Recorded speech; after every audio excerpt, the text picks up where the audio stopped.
Nous sommes à présent sur le viaduc de Vaugué, au-dessus de la rivière Ardèche. Il a été construit en 1877. Vous êtes à un peu plus de 30 mètres au-dessus de la rivière. Ne vous inquiétez pas, ce pont est solide.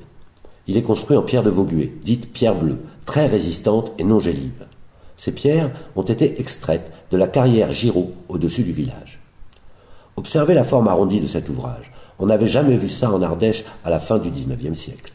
3 ans après sa construction, en 1890, une crue centenaire ravagea les bords de la rivière. Les anciens disaient aussi que c'était l'Ardèche qui avait poussé le pont et lui avait donné cette forme. En réalité, de par sa position, les concepteurs devaient réaliser une voûte biaise, exercice très complexe, réalisé sans faille et dont le résultat est d'une grande solidité.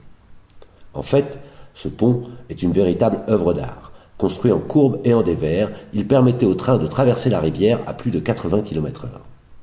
À la fin de la Deuxième Guerre mondiale, les résistants, pour ralentir la retraite des Allemands, avaient choisi de faire sauter tous les ponts. Celui-ci a eu beaucoup de chance. C'est le maire de l'époque qui est venu supplier les résistants, leur demandant de l'épargner car personne ne pourrait plus jamais le reconstruire. En attendant la reconstruction du deuxième pont de Vaugué, détruit par la résistance, les voitures, les trains, les troupeaux et les piétons devaient à tour de rôle emprunter ce viaduc. La célèbre crue du 21-22 septembre 1890 détruisit des bâtiments en bordure de rivière et les archives du village furent emportées. Cependant, Vaugué a le privilège d'avoir eu, pour étudier son lointain passé et pour en décrire ses monuments, l'historien et archéologue Charles-Jean Melchior de Vaugué. Aujourd'hui, après la destruction des archives municipales, ces écrits sont un facile moyen de connaître l'histoire du village et de la région. Je vous propose d'en écouter quelques lignes. Avant l'invasion romaine, la région était habitée par le peuple des Helviens. Ils ne résistèrent pas à César et leur laissèrent libre passage. Dans les siècles suivants, ils s'assimilèrent à l'Empire romain. Alba devient la capitale de l'Helvie romaine en raison de sa situation sur la ligne de communication entre le Rhône et la Loire. 3 voies romaines se croisaient à Alba. La première menait au Rhône et atteignait le fleuve près d'une station de pêcheurs nommée Vivarium, en raison des viviers à poissons se trouvant là. Aujourd'hui, cette ville se nomme Viviers.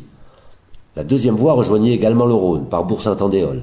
La troisième, vers l'ouest, traversait l'Ardèche près d'Aubenas et retrouvait en ce point la direction de la montagne et du puits.